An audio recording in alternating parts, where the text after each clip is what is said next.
जय श्री ओम नमस्ते ओम नमस्ते नमो अरहन्ताणं नमो सिद्धाणं नमो आयनीयाणं नमो वज्रायाणं नमो सर्वसाहुणम् ओंकारेण संयुक्तं नित्यं ध्यायन्ति योगिनः कामदं मोक्षदं चैव ओंकाराय नमो नमः। अविरलशब्दघनौघ प्रक्षालितसकलभूतलमलकलङ्का मुनिभिरुपासिततीर्थः सरस्वती हरति नो दुरितान् अज्ञानतिमिरान्धानां ज्ञानाञ्जनशलाकया चक्षुरुन्मीलितं येन तस्मै श्रीगुरुवे नमः। मङ्गलं भगवान् वीरो मङ्गलं गौतमौघी मङ्गलं कुन्दकुन्दाद्यो जैनधर्मोऽस्तु मङ्गलम्। सर्वमङ्गलमाङ्गल्यं सर्वकल्याणकारिकं प्रधानं सर्वधर्माणां जैनं जयतु शासनं जैनं जयतु शासनं जैनं जयतु शासनं। लक्ष्मीनिवासनिलयं विधिनिलयं विधायकवीरम् आत्मानुशासनमहं भक्षे मोक्षाय भव्यानाम्।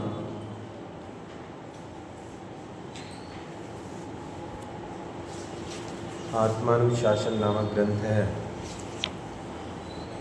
और इस ग्रंथ के माध्यम से जो अपनी चर्चा चलनी है वह 18वें नंबर श्लोक पर चलनी है। कल तक जो सम्यक दर्शन का स्वरूप है और सम्यक दर्शन के स्वरूप के साथ साथ जो अणुव्रतों को ग्रहण करने की प्रेरणा दी, कल 2 श्लोक हुए थे जिसमें ये जो क्रिया है इस क्रिया के उपदेश की बात की थी कि भैया घबराओ मत, आराम से इस विषय को समझो, समझ में आ जाएगा, चिंता मत करो।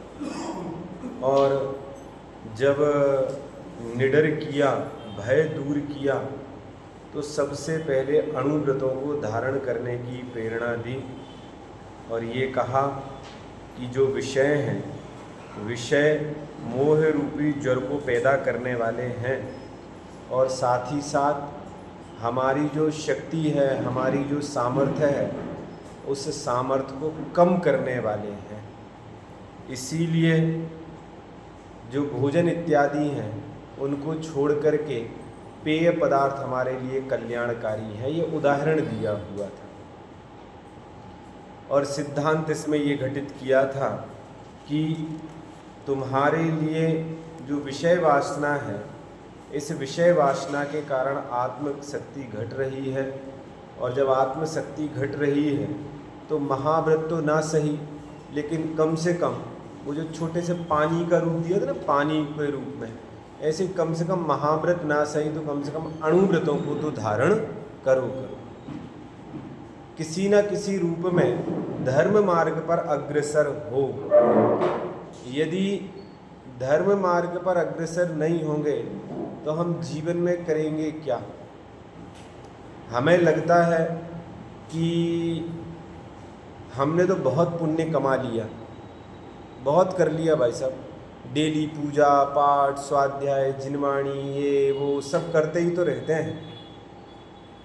तो प्रश्न खड़ा होता है कि हमने अपने जीवन में पुण्य कितना कमाया है। वकील साहब, कितना संचित किया पुण्य हमने। यदि मिनटों में, घंटों में यदि निकाला जाए तो कितने कितने घंटे का हमने पुण्य संचित कर लिया भाई साहब, बोलो। एक दिन में कितने घंटे? 24 घंटे की बात नहीं करूँ, पुण्य की बात कर रहा हूँ। एक 24 घंटे में कितना पुण्य? सुबह 15-20 मिनट, आधा घंटे, 1 घंटे मंदिर का समझ लो, और शाम का आधा घंटा, 1 घंटा मंदिर का ले लो, 24 घंटे में 2 घंटे, है ना। ये भी हो सकता है किसी के लिए बहुत ज़्यादा हो, चलो माना कि 2 घंटे, तो 24 घंटे में 2 घंटे, है ना। तो 365 दिन में कितने घंटे? हाँ, 730, चलो 730 घंटे, मात्र 730 घंटे 365 दिन में। अब जितनी जितनी लाइफ हो उतने में कैलकुलेशन कर लो, तो घंटे निकल आएंगे ना। हाँ निकल आएंगे, बिल्कुल निकल आएंगे। लेकिन भाई साहब इस चीज़ का ध्यान रखना, केवल 2 घंटे की कैलकुलेशन नहीं करना, उन 22 की भी करना जिनमें पाप काम किए हुए हैं। क्योंकि जब हम 2 घंटे की कैलकुलेशन करते तो बहुत सारे, और इतने घंटे, अरे भाई साहब इतने घंटे की चक्कर में मत फंसो। उन जो 730 घंटे आपने गिने हुए हैं, 730 घंटे के बाजू में आप प्रतिदिन के 22 घंटे के हिसाब से भी रखो, साल बना लो। अरे चलो साल मत बनाओ, महीने की बात करो, तो 30 दिन में 1 दिन के 2 घंटे तो 60 घंटे, सीधी 60 घंटे, और 22 × 30 कर दो तो कितने हो गए? हैं 660। कहाँ 660 और कहाँ 30, 60? कितनी कैलकुलेशन, कितनी गणना है? अभी भी गणित गलत है, कुछ गलत है, कर लेना अपनी।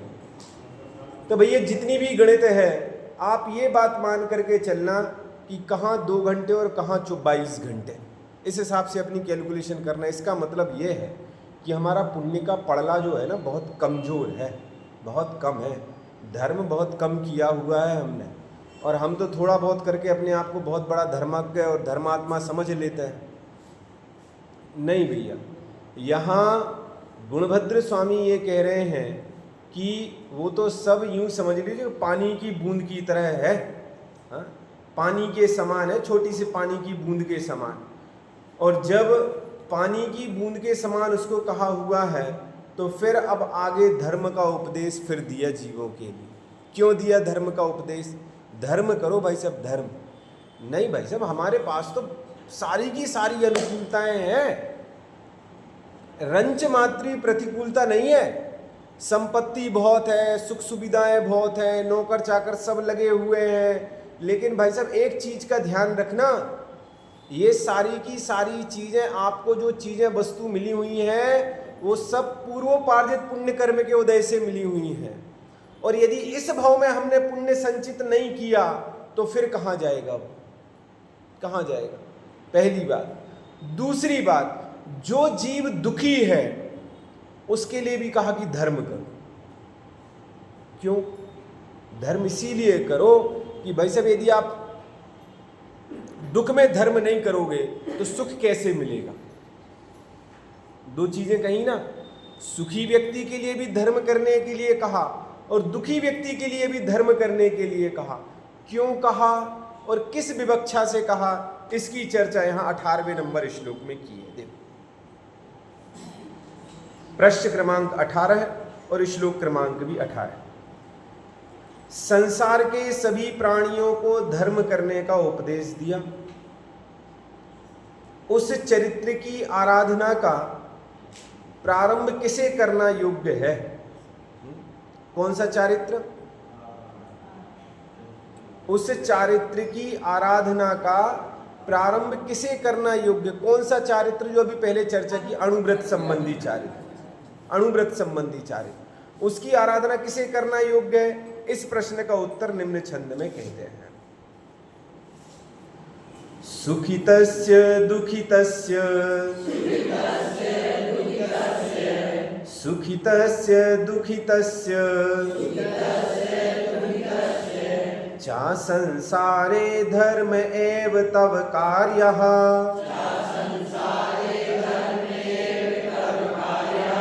चा संसारे धर्म एव तव कार्यः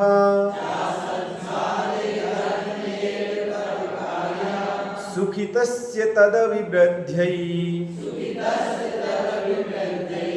सुखितस्य तदभिवृद्ध्यै दुःखभुजस्तदुपघाताय दुःखभुजस्तदुपघाताय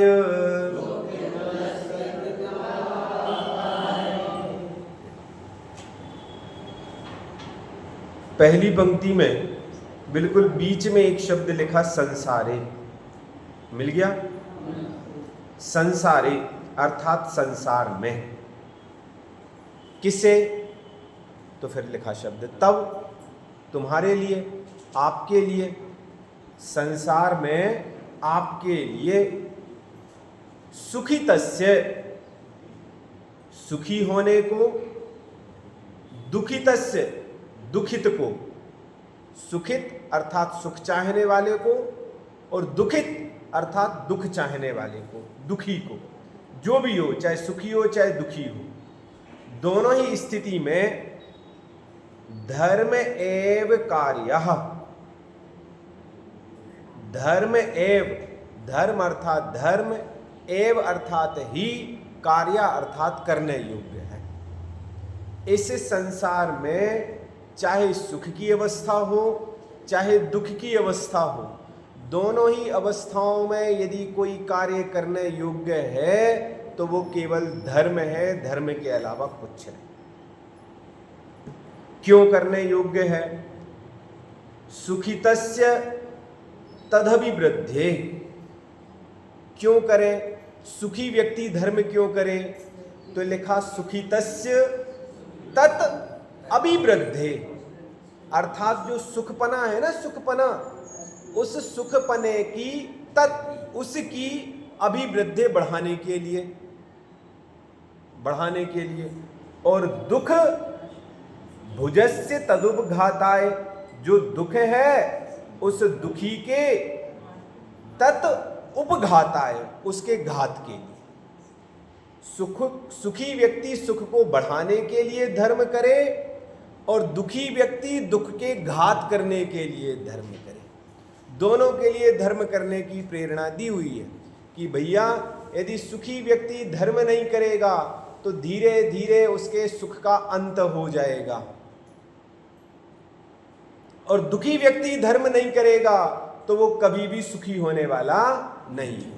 दोनों जीवों को सुखी होना है, बोलो कौन नहीं चाहता सुखी होना? हर जीव चाहता सुखी होना। तो सुख होने के लिए एकमात्र यदि कोई उपाय है तो वो धर्म है, धर्म के अलावा कुछ नहीं। हम सभी देवशास्त्र गुरु की पूजन में 12 भावना पढ़ते हैं, केवल रविकिरण वाली पढ़ते हैं ना।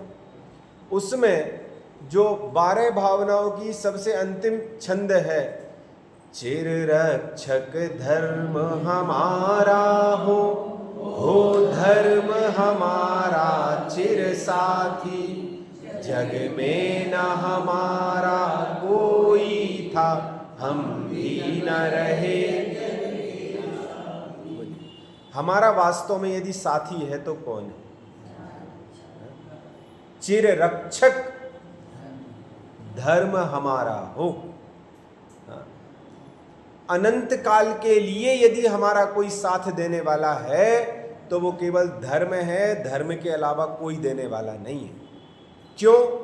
इसीलिए धर्म हमारा साथ देने वाला है। अब मैं दूसरे आचार्य को आपके सामने रखता हूं जिन्होंने ये कहा हुआ है कि धर्म ही इस जीव को सुखी करने में निमित्त है, अन्य कोई नहीं है।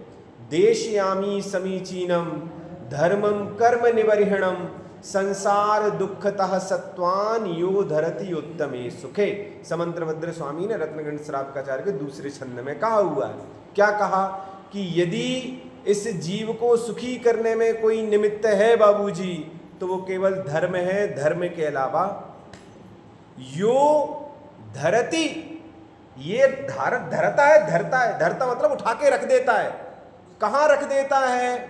यो धरती उत्तमे सुखे, उत्तम सुख में धारण करा देता है। और वो यदि उत्तम सुख में धारण कराने में कोई एकमात्र यदि कोई समर्थवान है तो वो केवल केवल केवल धर्म है। धर्म के अलावा किसी में इतनी ताकत नहीं है कि जो इस जीव के लिए सुखी करा दे। बोलो, यदि कोई हो तो मुझे बता दीजिए, कौन कराएगा? अब आपको लगेगा पुण्य करा देगा। पुण्य तो पुण्य कहां से मिलेगा? सीधी सीधी सी कहानी है भाई साहब। यदि पुण्य संचित भी होना है तो वो भी धर्म के सहारे ही होना है, और यदि पाप कम होना है तो वो भी धर्म के सहारे से होना है। दुनिया में जितने काम होने हैं, जितनी भी अनुकूलताएं मिलनी है, जितनी भी प्रतिकूलताएं कम होनी है, वो सब केवल केवल धर्म के निमित्त से होनी। इसीलिए ये बात लिखी कि यदि सुखी व्यक्ति है तो वह सुखी व्यक्ति सुख को बढ़ाने के लिए और दुखी व्यक्ति अपने दुख को कम करने के लिए क्या करे? धर्म एव कार्यः, धर्म ही करने योग्य, उसके अलावा और कोई कार्य करने योग्य नहीं है। सुखितस्य दुखितस्य चा संसारे धर्म एव तब कार्यः,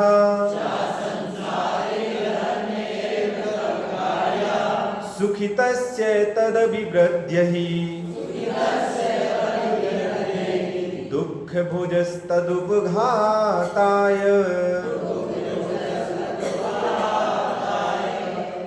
तू जग में हो सुखी या दुखी, मात्र धर्म ही है करता। सुख की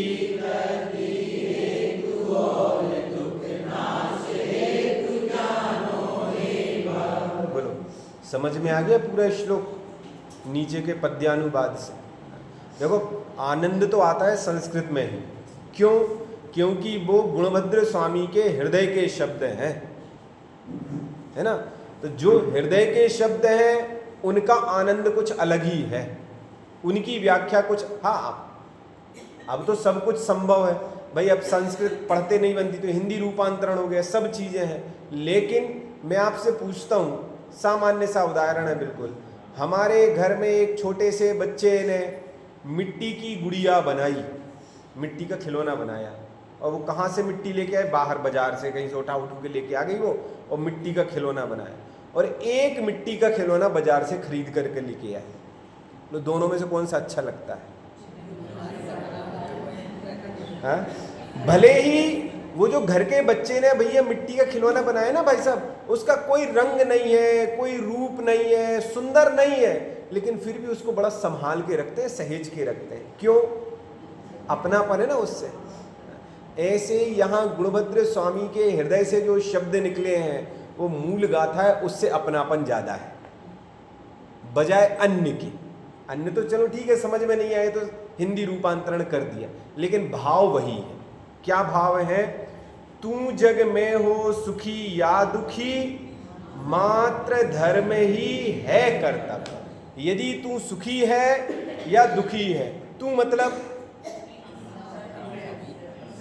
मैं अपेक्षाकृत तू शब्द है, अन्यथा की दृष्टि मैं अपने आप को संबोधन करूं। यदि मैं जग में सुखी हूं या दुखी हूं तो उसके लिए मात्र धर्म ही करने योग्य है। यदि सुख चाहते और दुख से घबराते हैं तो सुख की वृद्धि हेतु और दुख के नाश हेतु धर्म को ही सब कुछ जानना, अन्यथा की दृष्टि में सब बेकार हो जाएगा। क्यों? क्योंकि धर्म करेंगे तो पुण्य संचित होगा, धर्म करेंगे तो पाप कम होगा। भाई जब धर्म की प्रवृत्ति होगी, दिन भर धर्म धर्म धर्म, स्वाध्याय चिंतन मनन पठन पाठन, सुनना पढ़ना लिखना और पूछना, ये सब चलेगा ना, चलेगा तो फिर हमारे परिणाम कहाँ लगेंगे? धर्म में लगेंगे। भाई कोई ना कोई बात तो चलेगी ना धर्म की। और यदि धर्म के परिणामों, इन परिणामों को बाहर कर दिया, घर गृहस्थी में लग गए तो फिर क्या चलेगा? कसाय रूप परिणाम चलेंगे, पाप रूप परिणाम चलेंगे, लेना देना ये वो सब उसी में दिमाग लगेगा ना, तो होगा क्या? पाप का बंध होगा। इसीलिए जितना ज्यादा से ज्यादा हो सके, जितना ज्यादा से ज्यादा हो सके, उतने अपने परिणामों में धर्म चर्चा, अपनी वाणी में, भावों में धर्म की बात होनी चाहिए। अर्थ, हे जीव, तू संसार में सुखी हो या दुखी, तुझे धर्म ही करना योग्य है। जो सुखी है उसे सुख बढ़ाने के लिए, और जो दुखी है उसे दुख का नाश करने के लिए एकमात्र यदि कुछ करने योग्य है तो वो केवल धर्म है। धर्म अर्थात क्या? धर्म अर्थात क्या? धर्म करें, धर्म करें तो करें क्या? हाँ, सच्चे देवशास्त्र को पूजें, और शठावश्यक, और हाँ, दया धर्म करें, और अपने को जाने, और रसना इंद्रियों कंट्रोल करें, और नहीं है बिल्कुल है। क्या करें भाई साहब? आचार्य भगवंतों ने लिखा, बद्धू सहावो धम्मो। जो वस्तु का स्वरूप है उस वस्तु के स्वरूप को जानो, वो धर्म है। अब हम क्या जाने भाई साहब? ये पंखा घूमता है इसको जाने, ये लाइट जल रही है इसको जाने, माइक में से आवाज आती है इसको जाने। इसको जानने से लाभ क्या है? क्या लाभ? कोई लाभ है? परद्रव्य है, पुद्गल है, इसको जानने में क्या लाभ है? तो फिर हम किसको जाने? अपने स्वरूप को जाने, अपने निज स्वरूप को जाने। और अपने निज स्वरूप को जानने में ही प्रति समय लगाएं। एक एक समय यदि हमारा लगे तो केवल इस बात के लिए लगे कि मैं कौन हूं, आया कहां से, और मेरा रूप क्या। एक, और अपन ये पंक्ति पढ़ते थे ना, मैं ज्ञानानंद, इस चीज में हमारा ध्यान लगना चाहिए। मैं शुद्ध बुद्ध अविरुद्ध एक, ये जो चिंतन है, इस चिंतन का नाम है वस्तु के स्वरूप का भान। बद्धू सहावो धम्मो, के वस्तु का स्वरूप क्या है उसको वैसा जानो तो भाई साहब, उसको जानो तो, उसका नाम है धर्म। उसका, और वास्तव में वही धर्म उत्तम सुख को धारण कराने वाला है। अभी अपन ने 2 गाथा पहले पढ़ी थी ना, 2-3 गाथा पहले, कि जो सम्यक दर्शन है, सम्यक दर्शन कैसा कार्यकारी है कि सारी की सारी चीजें चल रही हैं, व्रत शील संयम सब चल रहा है, लेकिन सम्यक दर्शन नहीं है तो पाषाण के समान है, और यदि सम्यक दर्शन है तो मणि के समान है। कहने का मतलब वो बहुमूल्य तब है जब सम्यक दर्शन है। वस्तु का स्वभाव जब तक हम नहीं जानेंगे तब तक सम्यक दर्शन होने वाला नहीं है हमें। इसीलिए धर्म जो है वो धर्म कहीं बाहर में नहीं है, धर्म अपने आप में है। और उस धर्म का चिंतन, उस धर्म का मनन प्रति समय किया जा सकता है, इसमें किसी भी प्रकार से कोई परेशानी नहीं है। ऐसा नहीं है कि भाई साहब धर्म कहीं मंदिर में मिलता हो, धर्म कहीं मोल खरीदा जाता हो, नहीं भाई साहब। बहुत पुरानी एक भक्ति है, बहुत पुरानी, क्यों जाता गिरनार क्यों जाता काशी, घट ही में है तेरे घट घट का वासी, अंतर का कोना टटोल तेरा प्रभु तुझ ही में डोले। कम से कम 35-40 साल से इस भक्ति को सुन रहा हूं मैं। क्या लिखा? क्यों जाता गिरनार क्यों जाता काशी। क्यों जा रहे हो भाई साहब? बोलो क्यों जा रहे हो? हाँ, धर्म करने। तो फिर धर्म होता है वहां जयेश भाई साहब, पवन भाई साहब, धर्म होता है? यदि होता है तो फिर इस बात का ध्यान रखना, यदि गिरनार जाओ, शिखर जी जाओ, तो शिखर जी की आदि वंदना करने के बाद फिर मुंह से ये नहीं निकलना चाहिए कि भगवान इतने ऊपर क्यों बैठे हुआ। नीचे ही बैठ जाते हैं, फिर धर्म नहीं है। धर्म करने के लिए गए हैं ना, इसका मतलब ये है कि भाई साहब पर्वत पे, पठारों पे, नदी में स्नान करने में क्यों जाता गिरनार, क्यों जाता काशी, घट ही में है तेरे घट घट का वासी। कहाँ है? यही है भाई साहब, अंतर का कोना टटोल। एक बार खंगालो तो अपने आप को, खंगालो तो अपने आप को। गांठ खोल देखी नहीं, याते हैं भय कंगाल, गांठ खोल देखी नहीं। कि एक बार गांठ खोल करके देखो, एक बार अपने आप को टटोल करके देखो तो सारी की सारी चीज़ें सामने मिल जाएंगी। एक एग्जाम्पल याद आ गया, बहुत अच्छा है। एक सेठ जी थे और जवाहरात का काम करते थे। एक बार वो जवाहरात के सिलसिले में अपने गृह नगर से दूसरे व्यापार करने के लिए जा रहे थे, खरीदने के लिए, बेचने के लिए, जिस काम के लिए भी जा रहे हो, जा रहे थे वैसे। अब यदि कोई जवाहरात का काम करता हो तो भाई साहब हर व्यक्ति यही सोचेगा कि इसके जेब में कुछ ना कुछ तो है, होगा ही भाई साहब, होगा, पक्का होगा। तो जब होगा तो होगा। एक चोर उसके पीछे लग गया, और जब चोर लग गया तो वो जो धनवान व्यक्ति था, व्यापारी व्यक्ति था, वो समझ गया कि भाई साहब मामला गड़बड़ है। और जब मामला गड़बड़ है तो ट्रेन में बैठा वो अपनी सीट पर, और वो चोर भी सामने आकर के बैठ गया। और जब बैठ गया तो उसने चर्चा वार्ता की व्यापारी से। व्यापारी भांप गया कि भाई साहब आज मामला गड़बड़ है। चोर ने कहा कि अपन एक काम करेंगे, इनका जेब रात में साफ करेंगे, अभी अपन आराम से सो लेते हैं। सो गया दिन में आराम से। और दिन में जब वो व्यक्ति सोया सामने वाला, तो ये जो व्यापारी था, ये व्यापारी ने अपना काम किया और ये भी रात में आराम से सो गया। अब रात में चोर उठा, और चोर ने उठने के बाद उस सामने वाले व्यापारी का पूरा सामान खंगाल लिया भाई साहब। कपड़े के जेब वेब सामान जो थैला वैला सब लिए थे, सब देख लिया, सब देख लिया। और सब देखने के बाद थक गया वो व्यक्ति, थक गया। जब थक गया तो फिर सो गया वो, भैया कुछ है ही नहीं, कुछ है ही नहीं। सुबह उठे, अपने अपने गंतव्य पे पहुंचे दोनों के दोनों। उस चोर ने उस व्यापारी से कहा कि ये बात मैं बहुत भली भांति जानता हूं कि आपके पास माल है, पक्का मुझे मालूम है, बस हमें इतना बता दो है कहां, है कहां। तो उस व्यापारी ने जो जवाब दिया, वो जवाब इस अर्थ में है। उस व्यापारी ने कहा कि भैया माल तो मेरे पास था, और वो माल तुम दूसरी जगह ढूंढ रहे थे। यदि एक बार अपने जेब में देख लेते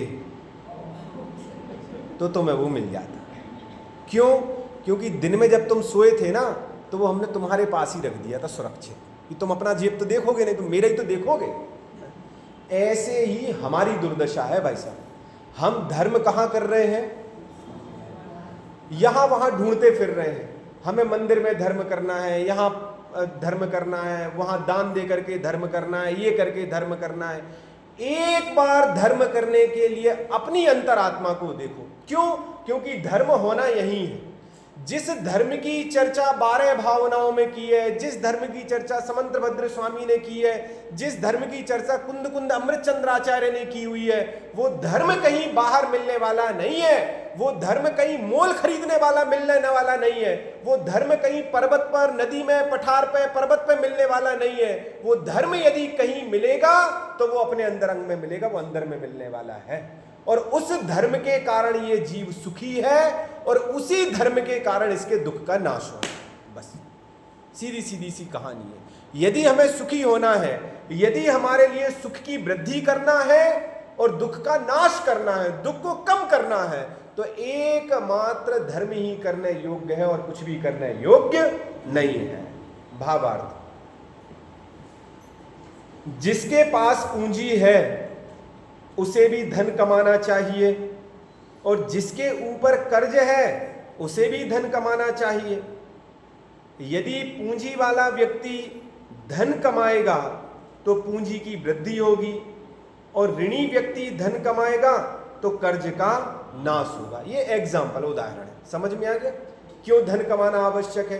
धनवान को वृद्धि करने के लिए और निर्धन के लिए कर्ज उतारने के लिए, दोनों को धन कमाना है। इसी प्रकार जो पुण्य के उदय से सुखी है उसे भी धर्म ही करना योग्य है, और जो पाप के उदय से दुखी है उसे भी धर्म करना योग्य है। क्यों? क्योंकि सुखी व्यक्ति धर्म करेगा तो सुख बढ़ेगा, और दुखी व्यक्ति धर्म करेगा तो दुख का नाश होगा। इसीलिए सभी अवस्थाओं में धर्म साधन ही श्रेष्ठ है, यह तात्पर्य जानना चाहिए।